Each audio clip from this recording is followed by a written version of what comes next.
The office lobby was quieter than usual when Delhi walked in. Heads turned subtly. Whispers followed him like shadows. Even the receptionist, who usually greeted him with a cheery, "Good morning, sir," barely looked up. He stepped into the elevator. A junior staffer got in with him but stood stiff, avoiding eye contact. Delhi could feel it. The silence wasn't just awkward. It was judgment. The doors opened to the executive floor. Before he could step out, 2 security men were already waiting. "Mr. Adekoya," one said politely, "HR asked us to escort you to conference room C." His stomach dropped. Conference room C was never used for regular meetings. It was cold, bare, used for disciplinary hearings. He followed without a word. Inside, the room buzzed with the low murmurs of 4 people, the head of HR, the legal advisor, a union rep, and to Delhi's horror, Tanji, his colleague. They all looked up. The HR head cleared her throat. "Mr. Adekoya, we received several documents suggesting serious misconduct involving project plagiarism and internal harassment. We'll give you a chance to explain yourself." "Wait, harassment? What is this? Who?" Tanji interjected, voice cold. Miriam came forward. "She said you pressured her to manipulate project data for personal gain." Delhi's mouth went dry. He hadn't spoken to Miriam in weeks. "But I didn't, this is a misunderstanding. Someone is setting me up." The legal advisor slid a stack of printed documents toward him. Emails. Chat logs. Call records. The same ones from the USB. Timestamps. All neatly compiled. Every shred of evidence pointed to him.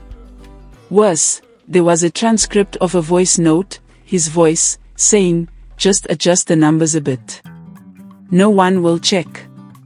It'll be fine." He remembered saying it, but jokingly. They didn't care about context. HR stood. "You're being placed on indefinite suspension, pending investigation. Security will escort you to collect your personal items." That night, he drank. Heavily. The news had already leaked. Blogs were tearing his reputation to shreds. Twitter had a hashtag trending. #DirtyDelhi. Miriam blocked him. His mother called him crying. His pastor messaged him, "We will pray for you, my son." Even his own driver looked at him differently. His phone buzzed. "Private number." He answered, half drunk. "Who is this?"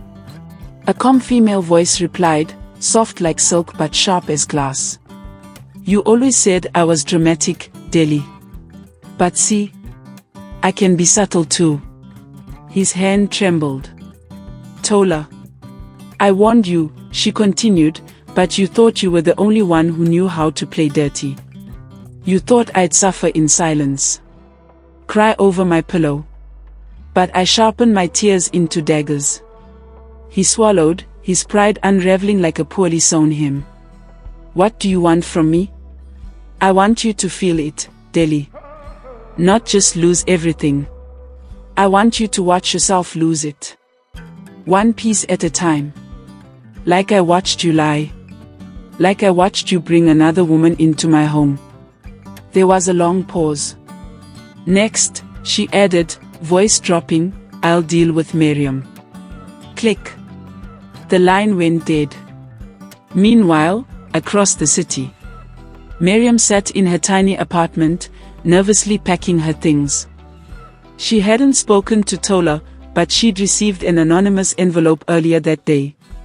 It contained a picture of her late mother's grave. And a note. "Keep your mouth shut, or I'll open the earth." Her hands shook as she packed. She was leaving town. Tonight. But Tola had already anticipated that. And she had no intention of letting her run. Not yet. Back in the house on the cliffs of Alkan, Tola stood before a burning fireplace, watching the USB melt slowly in the flames. Behind her, on the table, sat a new file. Labeled Phase 2, Psychological Dismantling. She smiled. "This is only the intermission," she whispered. "The real show is just beginning." The next morning, Deli woke up on the couch, reeking of whiskey, his mind hazy and bruised. His house, once spotless and echoing with light jazz and Tola's perfume, now smelled of stale sweat, desperation, and something worse. Fear. His phone was dead. Literally and figuratively. No calls. No messages. Just silence. Like the world had shut him out. His eyes caught a brown envelope slid beneath his front door. No name. No stamp.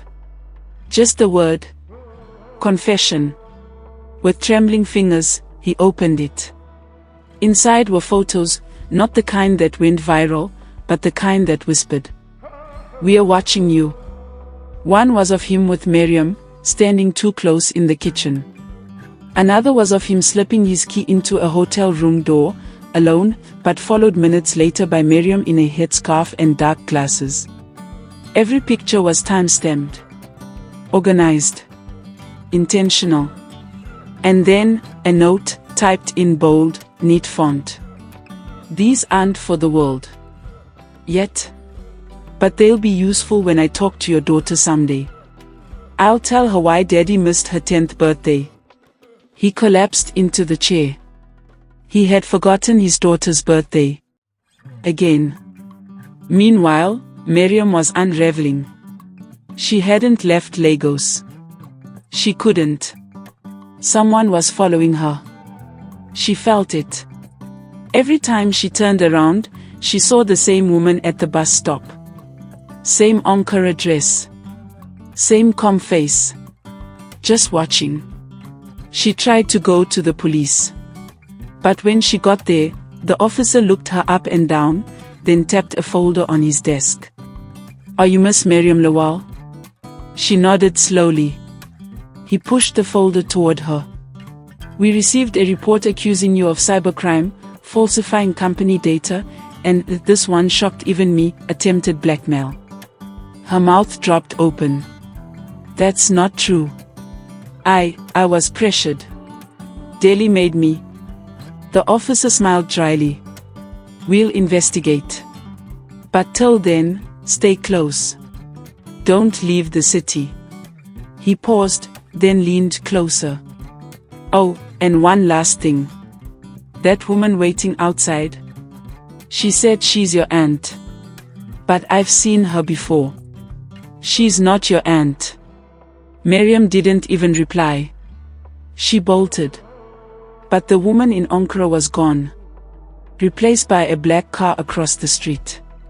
Windows tinted. Engine running. She didn't wait to see who was inside. Back at the house in Alkan, Tola was calm. Composed. Measuring herbs into a boiling pot like an apothecary of vengeance. Her aunt sat quietly in the living room, watching her. "Are you sure you want to go this far, Tola?" the old woman finally asked. Tola didn't look up. "I let him crawl through me like a termite in a tree trunk. He left me hollow. Now, I'm rebuilding. But this time, with fire." The old woman nodded slowly, watching the steam rise. "And the girl? She played her part. She'll soon learn the price of betraying a woman who watched her grow in that house like a sister." Tola stirred the pot and added something dark from a velvet pouch. "It's not just revenge anymore," she said softly. "It's justice. Yoruba justice."